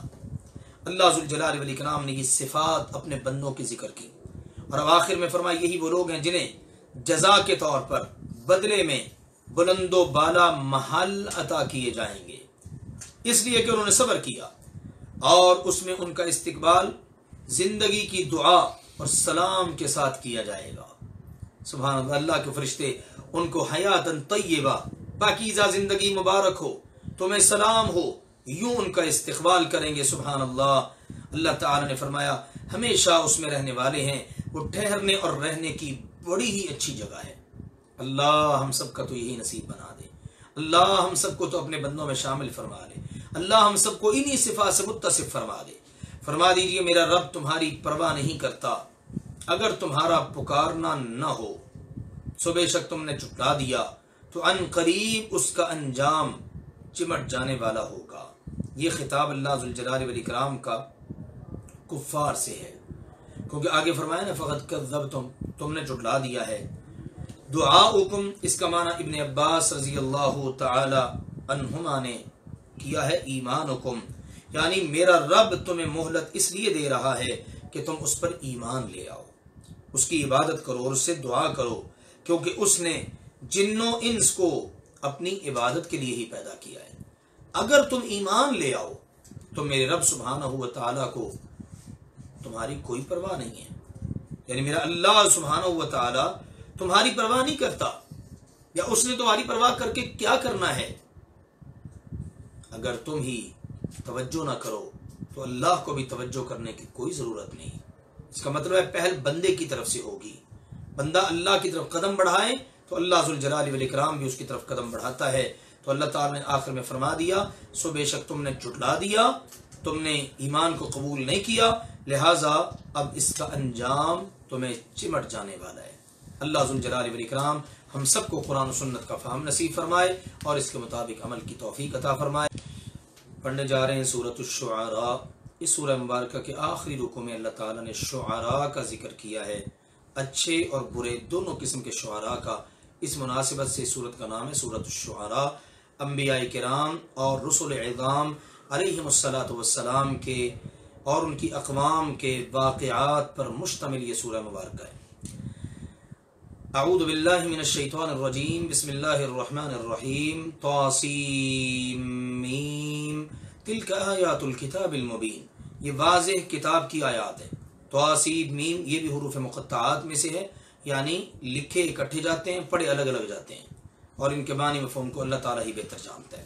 پھر فرمایا یہ واضح کتاب کی آیات ہیں، شاید کہ آپ صلی اللہ علیہ وآلہ وسلم اپنے آپ کو ہلاک کرنے والے ہیں اس غم میں کہ یہ لوگ ایمان نہیں لاتے۔ اگر ہم چاہیں تو ہم ان پر آسمان سے کوئی نشانی اتار دیں، پھر اس کے سامنے ان کی گردنیں نیچی ہو جائیں۔ اللہ تعالیٰ نے اپنے پیارے نبی کریم صلی اللہ علیہ وسلم کو ابتدا میں مخاطب کر کے بات کرنے سے اس صورت کا آغاز کیا ہے۔ اللہ کے نبی صلی اللہ علیہ وسلم کڑتے رہتے ہیں کہ میں ان کو بتا رہا ہوں یہ ایمان کیوں نہیں لاتے، سچی دعوت دے رہا ہوں مان کیوں نہیں رہے، اور ہمیشہ اس غم میں پڑے رہتے۔ تو اللہ نے کہا اتنا غم آپ اٹھا رہے ہیں، شاید آپ اپنے آپ کو ہلاک ہی کر بیٹھیں گے۔ میرے پیغمبر اگر ہم نے ان کو منوانا ہوتا تو ہم آسمان سے کوئی ایسی نشانی معجزہ اتار دیتے جس کے سامنے ان کی گردنیں ویسے ہی جھک جاتی اور یہ ایمان لے آتے، لیکن اس طرح ان کو زبردستی منوانا مقصد ہی نہیں ہے۔ آگے آپ واقعات پڑھ لیں، کسی کو نہیں ہم نے زبردستی منوایا۔ ان کے پاس جب بھی رحمان کی طرف سے کوئی نئی بات آئی یا کوئی نئی نصیحت آئی تو یہ اس سے ہمیشہ منہ موڑنے والے ہی بنے۔ جب بھی اللہ نے کوئی پیغام اتارا، نصیحت اتاری، انہوں نے ہمیشہ اس سے منہ ہی موڑا۔ بس یقیناً انہوں نے جھٹلایا، تکذیب کی، جلد ہی ان کے پاس اس چیز کی خبریں آ جائیں گی جس کا یہ مذاق اڑایا کرتے تھے۔ جس چیز کا یہ مذاق اڑاتے ہیں نا، ان کی خبریں، قیامت اور ان کی خبریں، یہ اسی طرح دنیا میں ان کو ملنے والی سزائیں، مسلمانوں کا غالب ہونا اور دیگر، تو ان کو جلد ہی اس کی خبریں آ جائیں گی ان کے پاس اور ان کو پتہ چل جائے گا۔ اور کیا انہوں نے زمین کی طرف نہیں دیکھا کہ ہم نے اس میں کتنی چیزیں ہر عمدہ قسم میں سے اگائی ہیں؟ یہی دیکھ لیتے کہ اللہ تعالیٰ نے زمین میں کیا کچھ اگا دیا ہے، کیسی کیسی نفیس چیزیں رنگا رنگ کی اللہ نے زمین سے پیدا کر دی۔ ان کے سمجھنے کے لیے یہ بات بھی بہت کافی تھی، لیکن جنہوں نے سمجھنا نہیں ہے نا، انہوں نے سمجھنا نہیں ہے۔ یہ پہلا رکوع نبی اکرم صلی اللہ علیہ وسلم کے متعلق اللہ نے فرمایا، اور اس کے بعد فرمایا ان فی ذلک لآیہ وما کان اکثرهم مؤمنین وان ربک لہو العزیز الرحیم۔ ہر نبی کے واقعہ کے اینڈ پر ہی آیات اللہ نے ارشاد فرمائی، بے شک اس میں یعنی اس واقعہ میں، ان باتوں میں بڑا سبق موجود ہے، عظیم نشانی ہے، لیکن ان میں سے اکثر ایمان لانے والے ہی نہیں ہیں، اور بے شک آپ کا رب سبحانہ و تعالی ہی ہمیشہ سے سب پر غالب اور نہایت رحم کرنے والا ہے۔ وَإِذْ نَادَىٰ رَبُّكَ مُوسَىٰ، اور جب آپ کے رب سبحانہ و تعالی نے موسیٰ علیہ السلام کو آواز دی کہ ان ظالم لوگوں کے پاس جاؤ، فرعون کی قوم کے پاس، کیا وہ ڈرتے نہیں؟ تو انہوں نے عرض کیا ہے میرے رب مجھے ڈر لگتا ہے کہ وہ میری تکذیب کر دیں گے، اللہ میں ان کے پاس جاؤں تو صحیح لیکن وہ مجھے جھٹلا دیں گے، اور یا اللہ میرا سینہ اس بات سے تنگ پڑتا ہے، اور یا اللہ بات یہ ہے وَيَضِيقُ صَدْرِي وَلَا يَنْطَلِقُ لِسَانِي فَأَرْسِلْ إِلَىٰ هَارُونَ، میرا سینہ تنگ پڑتا ہے اور میری زبان چلتی نہیں ہے، یعنی اتنے بڑے کام کے لیے جاتے ہوئے مجھے گھبراہٹ محسوس ہوتی ہے اور میں پوری روانی سے گفتگو نہیں کر سکتا، لہٰذا اللہ تو ہارون کی طرف بھی پیغام بھیج دے، ہارون کو بھی اپنا رسول بنا دے۔ سبحان اللہ، موسیٰ علیہ السلام کا کیا خوبصورت انداز ہوگا اللہ تعالیٰ سے ہم کلام ہونے کا۔ اور ان کا میرے ذمہ ایک گناہ بھی ہے، بس مجھے ڈر ہے کہ کہیں وہ مجھے قتل نہ کر دیں، یعنی مجھ سے ان کا ایک آدمی قتل ہو گیا ہے جو ان کے کہنے کے مطابق میرا جرم ہے، اس لیے میں ڈرتا ہوں کہ وہ مجھے قتل کر دیں گے۔ اس واقعہ کی تفصیل سورہ قصص میں انشاءاللہ آ رہی ہے۔ تو موسیٰ علیہ السلام نے اللہ تعالیٰ کی بارگاہ میں یہ باتیں عرض کی۔ اللہ تعالیٰ نے فرمایا کلا، ہرگز ایسے نہیں ہوگا، یعنی وہ تجھے قتل نہیں کریں گے، نہ تجھے تکلیف پہنچائیں گے، تم دونوں بھائی ہماری آیات لے کر جاؤ، بے شک ہم بھی تمہارے ساتھ خوب سننے والے ہیں، تم جو کہو گے ہم سنیں گے، جو جواب ملے گا وہی ہم سنیں گے۔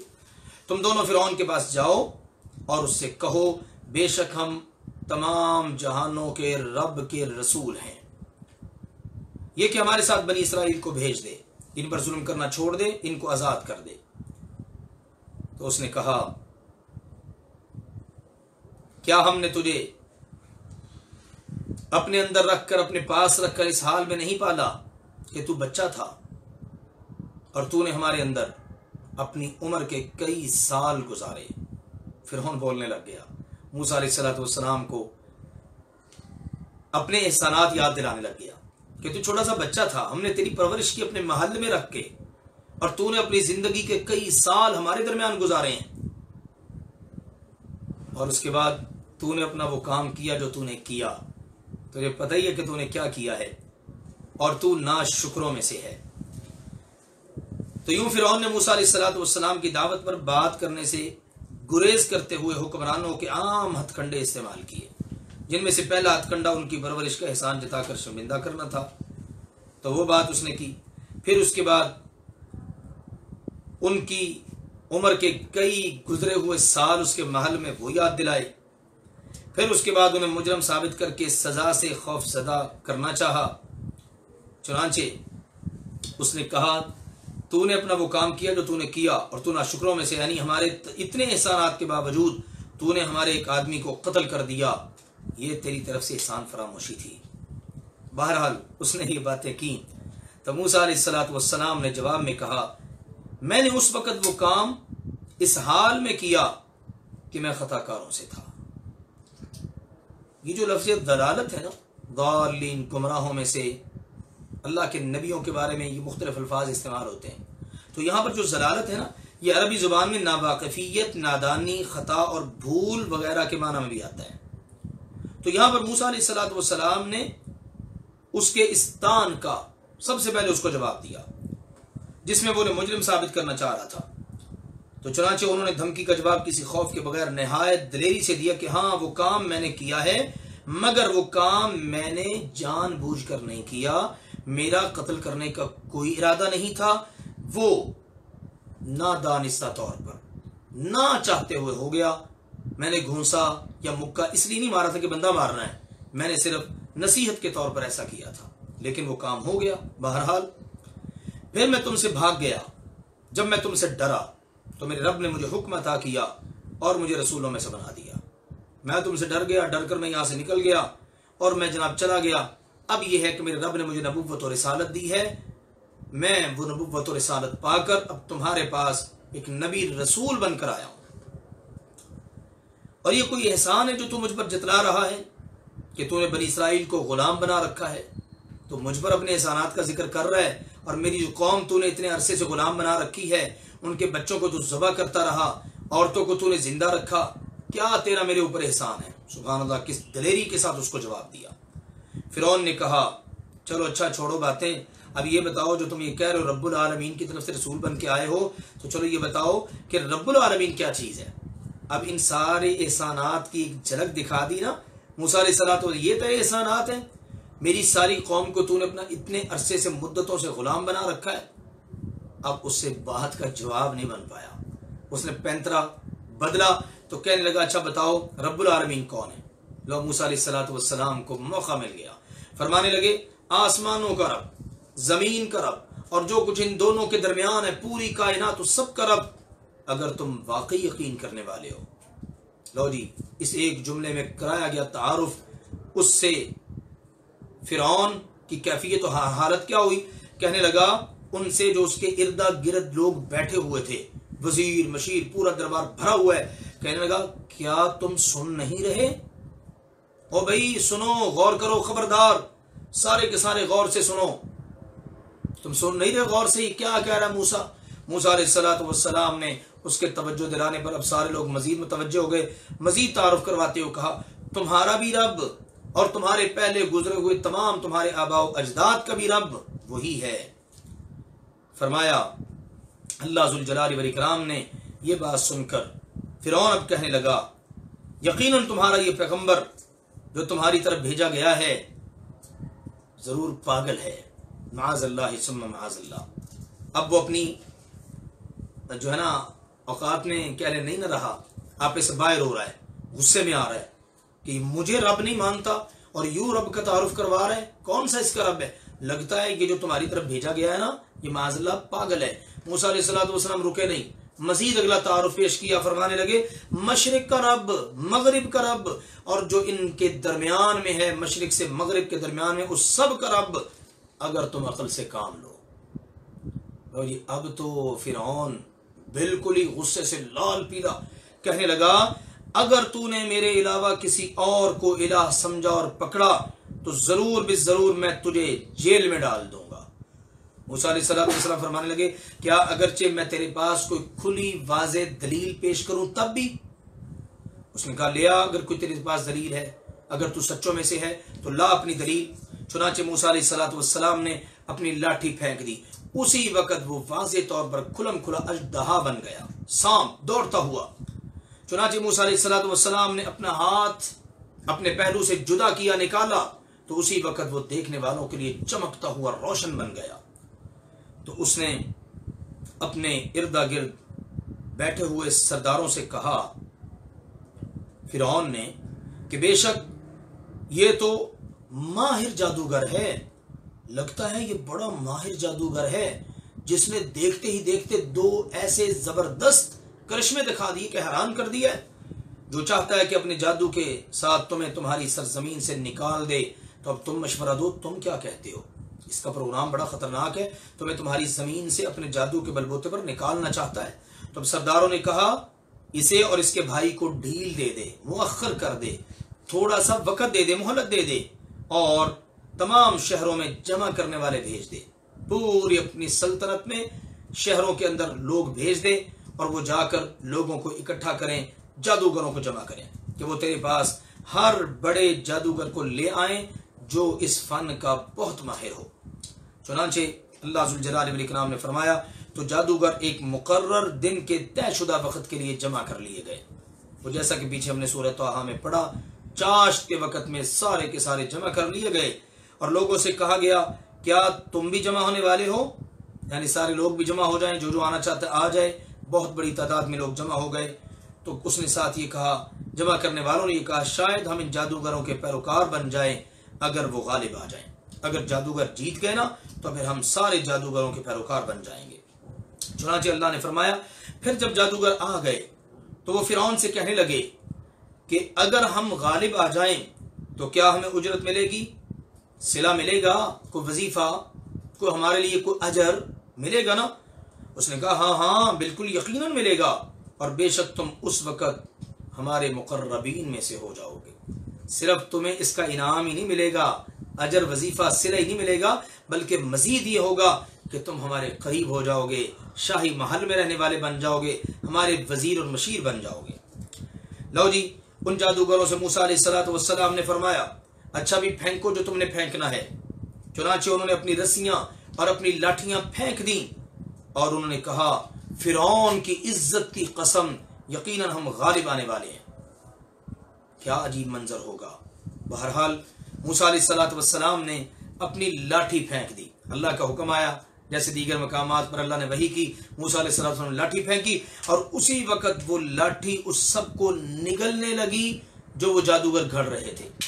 جادوگروں جو رسیاں لاٹھیاں پھینکی تھیں اور وہ انہوں نے جادو کر دیا تھا لوگوں کی آنکھوں پر، اسی وقت وہ معجزہ جو ہے وہ سارے جادو کو نگلنے لگا اور اسی وقت سارے کے سارے جادوگر سجدے میں گر گئے اور سجدے میں پڑے کہنے لگے ہم سارے جہانوں کے رب پر ایمان لے آئے جو موسیٰ اور ہارون علیہ السلام کا رب ہے۔ فرعون تو اب غصے سے اس کا اپنے اوپر کنٹرول ہی نہیں، پہلے بڑا غصہ تھا، اب تو اور زیادہ، کیا اس کی حالت ہوگی، دماغ پھٹنے والا۔ اس نے کہا اچھا تم سارے کے سارے اس پر ایمان لے آئے ہو، قبل اس کی کہ میں تمہیں اجازت دوں، میری اجازت سے پہلے ایمان لے آئے ہو اس پر؟ لگتا ہے بے شک یہ تمہارا بڑا ہے جس نے تمہیں جادو سکھایا ہے، یہ تمہارا سب کا استاذ لگتا ہے موسیٰ ہی ہے، جلد ہی تمہیں پتہ چل جائے گا کہ اس کا نتیجہ کیا نکلتا ہے۔ میں تمہارے ہاتھوں کو اور تمہارے پاؤں کو مخالف سمت سے کاٹ دوں گا اور تم سب کو سولیوں پر چڑھا دوں گا۔ آگے سے ان اللہ والوں نے نئے مسلمانوں نے جواب دیا، ان جادوگروں جو پہلے جادوگر تھے مسلمان ہیں، انہوں نے کہا کوئی نقصان نہیں، کوئی پرواہ نہیں، بے شک ہم سب اپنے رب کی طرف پلٹنے والے ہیں، مر کے جانا تو اللہ کے پاس ہی ہے نا، اب چلے جائیں کب چلے جائیں کوئی پرواہ نہیں، بے شک ہمیں اس بات کی طمع اور لالچ ہے کہ ہمارا رب ہماری خطاؤں کو معاف کر دے، یہ کہ ہم سب سے پہلے ایمان لانے والے بن گئے ہیں، اس سارے تیرے مجمع عام میں سے پوری قوم میں سے سب سے پہلے ایمان لانے والے ہم بنے، اب ہماری سب سے بڑی طمع، ہرس، لالچ، سب سے بڑی خواہش یہ ہے کہ ہمارا رب ہماری خطائیں معاف کر دے۔ اور ہم نے موسیٰ علیہ السلام کی طرف، اللہ نے کہا ہم نے موسیٰ علیہ السلام کی طرف وحی کی کہ آپ میرے بندوں کو رات کے وقت لے کر نکل جائیں، یقیناً تمہارا پیچھا کیا جائے گا۔ پھر وہاں پر جو حالات واقعات پیش آئے، اس کے بعد اللہ ذوالجلال والاکرام نے موسیٰ علیہ السلام کو نصیحت کی کہ بنی اسرائیل سمیت آپ مصر سے نکل جائیے، یہاں کئی سال کی تاریخ چھوڑ دی گئی ہے، جس کا ذکر سورہ اعراف میں، سورہ یونس میں ذکر ہوا، اور اسی طرح سے سورہ مومن میں بھی آگے آ رہا ہے، سورہ زخرف میں بھی آ رہا ہے کہ فرعون کا ظلم و ستم پھر حد سے بڑھ گیا اور اس نے موسیٰ علیہ السلام کو اور ان کی قوم کو اتنا ستایا، اتنا تنگ کیا کہ آخر موسیٰ علیہ السلام نے فرعون اور اس کی قوم کے خلاف اللہ تعالیٰ سے دعا کی، اور اللہ ذوالجلال والاکرام نے اس کے بعد پھر یہ وحی فرمائی کہ آپ رات کے وقت اپنی قوم کو لے کر، میرے بندوں کو لے کر نکل جائیں، جب آپ نکلو گے نا تو فرعون پیچھے نہیں رہے گا، وہ آئے گا تمہارے پیچھے۔ چنانچہ فرعون نے تمام شہروں کے اندر اکٹھا کرنے والے بھیج دیے، صبح ہوئی اور فرعون اور اس کے لوگوں نے دیکھا کہ بنی اسرائیل تو جا چکے ہیں، اس پر وہ بڑے غصے میں آ گئے، اس نے فوری طور پر اپنے ہرکارے سارے شہروں میں بھیجے تاکہ اپنی فوج کو، لوگوں کو اکٹھا کیا جائے، اور اس نے کہا کہ بے شک یہ لوگ ایک تھوڑی سی جماعت ہیں، یہ بنی اسرائیل کے لوگ تھوڑی سی تعداد میں، چند ایک ہیں، اور انہوں نے بلا شبہ ہمیں غصہ دلا دیا ہے، انہوں نے تو ہمارے غصے کو آخری حد تک پہنچا دیا ہے۔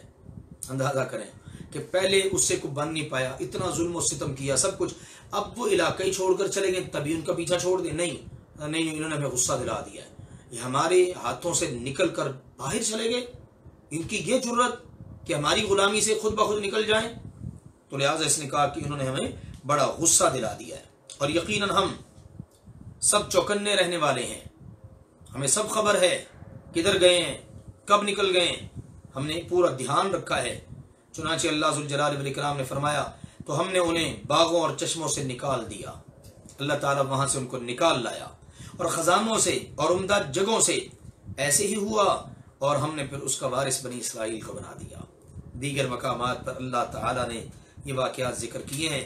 چند ہی دنوں میں فرعون نے بنی اسرائیل کے تعاقب کے لیے لشکر جرار تیار کر لیا، لیکن اس کی اس تدبیر کا نتیجہ یہ نکلا کہ وہ خود اور اس کے سارے وزراء، عمراء، فوج سب کے سب سمندر میں غرق ہو گئے۔ اور اس کے بعد اللہ ذوالجلال والاکرام نے انہی جگہوں کا بنی اسرائیل کو وارث بنا دیا۔ اللہ تعالیٰ نے ارشاد فرمایا تو انہوں نے سورج نکلتے ان کا پیچھا کیا، پھر جب دونوں جماعتوں نے ایک دوسرے کو دیکھا تو موسیٰ علیہ الصلوۃ والسلام کے ساتھیوں نے کہا بے شک یقیناً ہم تو پکڑے گئے۔ فرعون پیچھے سے لاؤ لشکر لے کر آیا، اب دونوں جماعتیں آمنے سامنے آ گئی۔ اشراق کے وقت، صبح کے وقت پیچھا کرتے کرتے آ گیا، اب دن دہاڑے کا وقت ہے، تو جس وقت دونوں جماعتیں آمنے سامنے آئیں نا تو موسیٰ علیہ الصلوۃ والسلام کی قوم ساتھی بنی اسرائیل کہنے لگے لوری موسیٰ مارے گئے، آ گیا فرعون، ادھر فرعون ہے اور اس کے لشکر ہے اور آگے جناب سمندر ہے، کیا کرے، اب کیا بنے گا؟ موسیٰ علیہ الصلوۃ والسلام نے فرمایا ہرگز ایسا نہیں ہوگا، بے شک میرا رب میرے ساتھ ہے، وہ جلد مجھے راستہ بتائے گا۔ چنانچہ اللہ نے فرمایا ہم نے موسیٰ علیہ الصلوۃ والسلام کی طرف وحی کی کہ اپنی لاٹھی سمندر پر ماریے۔ چنانچہ جیسے ہی انہوں نے سمندر پر لاٹھی ماری وہ سمندر پھٹ گیا اور ٹکڑوں میں بدل گیا، راستے بن گئے، تو ہر ٹکڑا بہت بڑے پہاڑ کی طرح ہو گیا۔ سبحان اللہ، بڑے بڑے پہاڑوں کی طرح اتنا مضبوط راستے اس سمندر کے اندر بن گئے، اور وہیں ہم دوسروں کو قریب لے آئے۔ اللہ اکبر۔ موسیٰ علیہ الصلوۃ والسلام اپنے لشکر کو یا اپنی جماعت کو یا اپنی قوم کو بنی اسرائیل کو لے کر کراس کر گئے، آگے نکل گئے بنی اسرائیل کو لے کر، اب پیچھے سے جناب وہ دوسرے آ گئے، فرعون اپنے لشکر سمیت۔ اللہ نے کہا ہم نے موسیٰ علیہ الصلوۃ والسلام اور ان کے ساتھ جتنے لوگ بھی تھے سب کو ہم نے نجات دے دی، پھر دوسروں کو ہم نے غرق کر دیا، فرعون اور فرعون کے لاؤ لشکر۔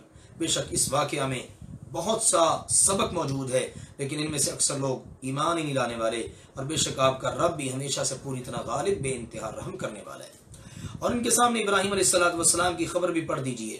ابراہیم علیہ الصلوۃ والسلام کے واقعات بھی اللہ تعالیٰ نے قرآن پاک میں مختلف انداز میں مختلف واقعات کئی جگہوں پر ذکر کیے ہیں۔ یہاں بھی ایک واقعہ ذکر کیا کہ جب انہوں نے اپنے والد سے اور اپنی قوم سے کہا تم کس چیز کی عبادت کرتے ہو، انہوں نے کہا ہم عظیم بتوں کی عبادت کرتے ہیں اور ہم انہی کے مجاور بنے رہتے ہیں، ان پر اعتکاف کرتے ہیں، ان کے پاس ثواب کی نیت سے بیٹھتے ہیں۔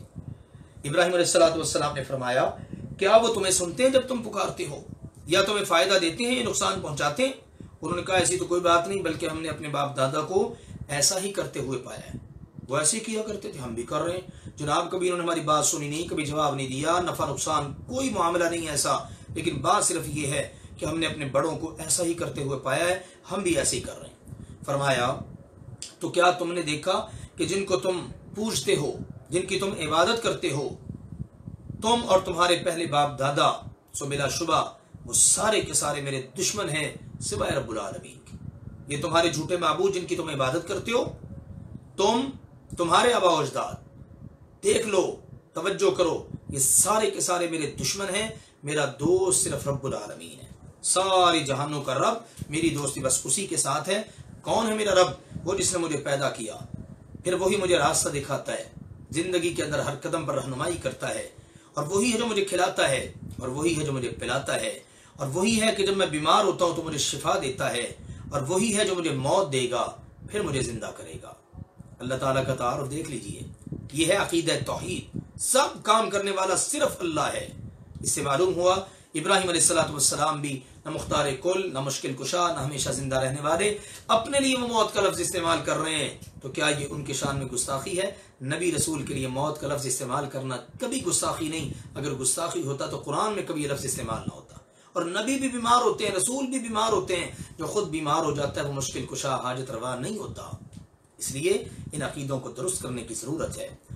تو عرض کرنے لگے اللہ تعالیٰ کی بارگاہ میں کہ اللہ ہی ہے جو مجھے موت دے گا پھر مجھے زندہ کرے گا، اور وہ اللہ ہی ہے جس سے میں طمع رکھتا ہوں کہ وہ جزا کے دن مجھے میری خطائیں بخش دے گا۔ اے میرے رب مجھے حکم عطا کر اور مجھے نیک لوگوں کے ساتھ ملا دے۔ اللہ اکبر، یعنی فیصلہ کرنے کی قوت عطا کر۔ اور پیچھے آنے والوں میں میرے لیے سچی ناموری رکھ دے. میرا ذکر خیر بعد میں آنے والوں میں ہمیشہ اچھے لفظوں میں مجھے یاد کرتے رہیں. یا اللہ اس کو قائم اور دائم رکھنا اور مجھے نعمتوں بھری جنت کے وارثوں میں سے بنا دے اور میرے والد کو معاف کر دے, بخش دے, یقیناً وہ گمراہوں میں سے تھا. اور یا اللہ مجھے اس دن رسوا نہ کرنا جس دن لوگ اٹھائے جائیں گے, جس دن نہ مال کام آئے گا نہ بیٹے کام آئیں گے, مگر جو اللہ کے پاس سلامتی والا دل لے کر آئے گا کامیاب وہی ہوگا.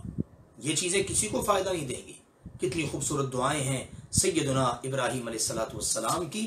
پہلے قوم کے سامنے اپنا عقیدہ واضح لفظوں میں رکھا, اللہ کے اختیارات ان کو بتائے, اللہ کا تعارف کروایا, پھر اس کے بعد اپنے لیے اللہ تعالیٰ کی بارگاہ میں التجائیں دعائیں کی اور فرمایا اللہ تعالیٰ نے اور متقی لوگوں کے لیے جنت قریب لائی جائے گی. اللہ تعالیٰ ہم سب کو بھی متقیوں میں جنتیوں میں شامل فرما لے. اور گمراہ لوگوں کے لیے بھڑکتی ہوئی آگ ظاہر کر دی جائے گی, اللہ اس سے ہم سب کو اپنی پناہ میں رکھے. اور ان سب سے کہا جائے گا ہاں بھئی کہاں ہیں جن کی تم عبادت کیا کرتے تھے اللہ کو چھوڑ کر, کیا وہ تمہاری مدد کریں گے یا اپنا بچاؤ کرتے ہیں؟ تمہاری مدد کریں یا انتقام لیں یا اپنے آپ کو بچا لیں. چنانچہ اللہ نے فرمایا پھر وہ اور تمام گمراہ لوگ اس میں اوندے منہ پھینک دیے جائیں گے. پہلے اللہ تعالیٰ پوچھے گا ابھی کہاں ہیں جن کی تم عبادت کرتے تھے, اب لاؤ نا ان کو, تمہاری مدد کریں, تمہیں بچائیں, اس وقت مشکل وقت ہے تمہارے کام آ جائیں. بالکل گنگ خاموش, بلکہ بعض جگہوں پر وہ کہیں گے گم ہو گئے. تو اللہ تعالیٰ نے فرمایا چلو وہ اپنا بچاؤ خود ہی کر کے دکھا دیں. نہیں کر سکیں گے, ان کو بھی یعنی جھوٹے معبودوں کو بھی اور ان سب کو بھی اٹھا کر الٹے کر کے جہنم کی آگ میں پھینک دیا جائے گا. اور ابلیس کے تمام لشکروں کو بھی, ابلیس سمیت اس کے سارے لشکروں کو بھی اوندا کر کے جہنم میں پھینک دیا جائے گا. وہ کہیں گے جبکہ وہ اس میں جھگڑ رہے ہوں گے, وہاں پر وہ جھگڑا کریں گے, آپس میں ایک دوسرے سے بات چیت کریں گے اور جھگڑتے ہوئے کہیں گے اللہ کی قسم بے شک ہم یقیناً کھلی گمراہی میں تھے جب ہم تمہیں جہانوں کے رب کے برابر ٹھہراتے تھے. عبادت کرنے والے اب کہیں گے اپنے معبودوں سے ہم کھلی گمراہی میں تھے جب ہم دنیا میں تمہیں اللہ کا شریک ٹھہراتے تھے اور ہمیں گمراہ نہیں کیا مگر ان مجرموں نے جھوٹے معبودوں نے, یہ ہم سے پہلے تمہاری عبادت کرنے والے انہوں نے ہمیں گمراہ کیا. اب نہ ہمارے لیے کوئی سفارش کرنے والے ہیں اور نہ کوئی دلی دوست. اب کوئی ہمیں بچا بھی نہیں سکتا, نہ کوئی ہمارا دوست ہے, نہ کوئی سننے والا, نہ کوئی سفارش کرنے والا. اللہ نے فرمایا تو کاش کہ ہمارے لیے واپس جانے کا ایک موقع ہو تو ہم مومنوں میں سے ہو جائیں. ابھی اپنی خواہش کا اظہار کریں گے حالانکہ جو پوری ہونے والی نہیں. خواہش کیا ہے؟ کاش کہ ہمیں واپس جانے کا موقع مل جائے. ایک مرتبہ اللہ تعالیٰ تھوڑی دیر کے لیے بھیج دینا تو ہم پکے سچے مومن بن کے آ جائیں گے. اللہ تعالیٰ نے فرمایا بے شک اس واقعہ میں بہت بڑی نشانی موجود ہے لیکن ان میں سے اکثر لوگ ایمان لانے والے نہیں ہیں. یہ سیدنا ابراہیم علیہ السلام کا واقعہ یہاں پر اللہ ذوالجلال والاکرام نے ذکر کرتے ہوئے اس بات کو بیان کیا کہ بے شک اس میں بھی بہت بڑی نشانی موجود ہے لیکن اکثر لوگ ایمان ہی نہیں لاتے. اور بے شک آپ کا رب یقیناً وہی سب پر ہمیشہ سے پوری طرح غالب ہے, نہایت رحم کرنے والا ہے. نوح علیہ السلام کی قوم نے رسولوں کو جھٹلایا. ایک رسول کو جھٹلانا تمام رسولوں کو جھٹلانے کے مترادف ہے. جب ان سے ان کے بھائی نوح علیہ السلام نے کہا کیا تم ڈرتے نہیں, بے شک میں تمہارے لیے ایک امانت دار رسول ہوں, بس اللہ سے ڈرو اور میری بات مانو, اور میں اس پر تم سے کسی قسم کی اجرت کا سوال نہیں کرتا, میری اجرت تو رب العالمین ہی کے ذمہ ہے. اللہ کے نبی کی کتنی خوبصورت دعوت اپنی قوم کے نام. پھر کہا اللہ سے ڈرو اور میری بات مانو. انہوں نے کہا کیا ہم تجھ پر ایمان لے آئیں, ہم تیری بات مانے قوم کے لوگ, ہم تجھ پر ایمان لے آئیں حالانکہ تیرے پیچھے لگنے والے تو لوگ وہ ہیں جو سب سے ذلیل ہیں, معاذ اللہ, ہمارے کمی کمین لوگ ہیں, نچلا طبقہ جو معاشرے کا ہے اس نے تیری پیروی کرنے میں پہل کی ہے. جب انہوں نے پہل کر لی ہے نا اب ہم تجھ پر ایمان نہیں لائیں گے. تو نوح علیہ السلام نے ارشاد فرمایا اور مجھے کیا علم کہ وہ کیا کرتے رہے ہیں, وہ کیا کرتے ہیں, کوئی موچی کا کام کرتا ہے, کوئی دھوبی ہے, کوئی کچھ کرتا ہے, کوئی, مجھے اس سے کیا غرض. ان کا حساب تو میرے رب ہی کے ذمے ہے. اگر تم سمجھو حساب ہر ایک نے اپنا اپنا اللہ کو دینا ہے, اس پر پوچھ گچھ نہیں ہونی کہ کون کیسے کس انداز میں رزق کماتا تھا. ٹھیک ہے نا, ہاں یہ اور چیزیں ہیں, کیسے رزق کمایا, کہاں خرچ کیا, کیا صورتحال ہے, لیکن پیشہ کیا اختیار کیے یہ تو پوچھا ہی نہیں جائے گا. لہٰذا اگر تم سمجھو اس بات کو تو غور کرو اور سنو, میں ایمان لانے والوں کو کسی صورت نکالنے والا نہیں ہوں، یعنی میں ان کو جھٹکار دوں تمہارے کہنے پر، ایمان لانے والوں کو اپنے سے دور کر دوں، ایسا ممکن ہی نہیں ہے، نہیں ہوں میں مگر کھلم کھلا ڈرانے والا۔ انہوں نے کہا، قوم کے لوگوں نے آگے سے کہا، اے نوح اگر تو اپنی اس دعوت سے باز نہ آیا تو پھر ضرور بالضرور تو سنگسار کیے گئے لوگوں میں سے ہوگا، پھر تجھے ہم پتھر ماریں گے، سنگسار کر دیں گے، پتھر مار مار کے مار دیں گے ہم تمہیں۔ نوح علیہ السلام سے ان کی قوم کے لوگ یہ کہنے لگے۔ اللہ تعالیٰ نے ارشاد فرمایا، نوح علیہ السلام اپنے اللہ کی بارگاہ میں ہاتھ اٹھا کے کہنے لگے، اے میرے رب، بے شک میری قوم نے میری تکذیب کر دی، مجھے جھٹلا دیا ہے، بس میرے اور ان کے درمیان اب فیصلہ کر دے، بہترین کھلا فیصلہ، اور مجھے اور میرے ساتھ ایمان لانے والوں کو نجات عطا فرما۔ چنانچہ اللہ نے فرمایا، ہم نے ان کو اور ان کے ساتھ ایمان لانے والوں کو بھری ہوئی کشتی میں سوار کر کے نجات دے دی، اور پھر اس کے بعد باقی لوگوں کو ہم نے غرق کر دیا۔ بے شک اس میں بہت بڑی نشانی موجود ہے، لیکن لوگوں میں سے اکثر لوگ ایمان لانے والے نہیں ہیں، اور بے شک آپ کا رب ہی ہمیشہ سے پوری طرح غالب اور بہت زیادہ رحم فرمانے والا ہے۔ یہ ہے سیدنا نوح علیہ السلام کی قوم کا اور ان کا تذکرہ۔ اللہ ذوالجلال والاکرام ہم سب کو سمجھنے اور اس سے کما حق ہو سبق حاصل کر کے زندگی گزارنے کی توفیق عطا فرمائے۔ اس سے قبل ہم نے سورۃ الشعراء میں سیدنا موسیٰ، پھر سیدنا ابراہیم، پھر سیدنا نوح علیہ السلام کے واقعات کو پڑھا ہے۔ اب شروع ہو رہا ہے سیدنا ہود علیہ السلام اور ان کی قوم کا واقعہ۔ اللہ تعالیٰ نے فرمایا، کذبت عاد المرسلین، قوم عاد نے رسولوں کو جھٹلا دیا۔ جب ان سے ان کے بھائی ہود نے کہا، کیا تم ڈرتے نہیں؟ بے شک میں تمہارے لیے امانت دار رسول ہوں، بس تم اللہ سے ڈرو اور میری بات مانو، اور میں تم سے اس پر کسی قسم کی اجرت کا سوال نہیں کرتا، میرا اجر، میری اجرت تو تمام جہانوں کے رب ہی کے ذمہ ہے۔ کیا تم ہر اونچی جگہ پر ایک یادگار بناتے ہو، اس حال میں کہ لا حاصل کام کرتے ہو؟ قوم عاد کے واقعات کے ضمن میں یہ بات قرآن پاک میں کئی جگہوں پر بیان ہوئی ہے کہ یہ قوم پہاڑوں کے اندر یا کشادہ زمین پر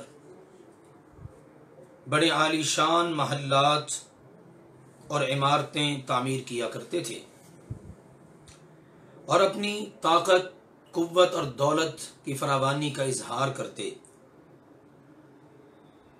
اور اس کے اندر ان کو یہ ہوتا کہ ہم دیگر تمام لوگوں سے زیادہ نمایاں ہیں، اور اپنی نمود و نمائش کا اس میں بہت زیادہ دخل ہوتا، تو یوں وہ بڑی یادگار تعمیری کام کرتے۔ سیدنا ہود علیہ السلام نے ان کو بتایا کہ تم ہر اونچی جگہ پر ایک یادگار بناتے ہو، یعنی تمہاری بننے والی ہر بلڈنگ ایک یادگار ہے۔ پہاڑوں کو تراشنا، پھر ان میں تعمیر کرنا، پھر مکانات بنانا، یہ بذات خود ایک بڑی عجیب چیز ہے۔ تو اتنی قوتوں طاقتوں سے تمہیں اللہ نے نواز رکھا ہے، لیکن یہ سب جو تم کر رہے ہو نا، یہ لا حاصل کام کر رہے ہو، اس میں نمود و نمائش ہے، فخر، غرور، تکبر اور بے دریغ مال کا خرچ کرنا ہے، لہذا ایسے کام نہ کرو۔ اور سنو، بڑی بڑی عمارتیں بناتے ہو، شاید کہ تم نے ہمیشہ یہی رہنا ہے، اور جب تم پکڑتے ہو تو بہت بے رحم ہو کر پکڑتے ہو، بس اللہ سے ڈرو اور میری بات مانو۔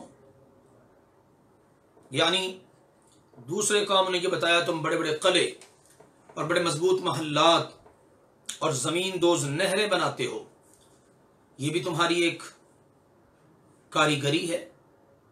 اسی طرح تیسری بات تمہاری یہ ہے کہ تم بڑے ہی سخت دل اور سنگ دل ہو، کہ جس وقت تم کمزور لوگوں پر ہاتھ ڈالتے ہو بہت بے رحمی کا مظاہرہ کرتے ہو، اور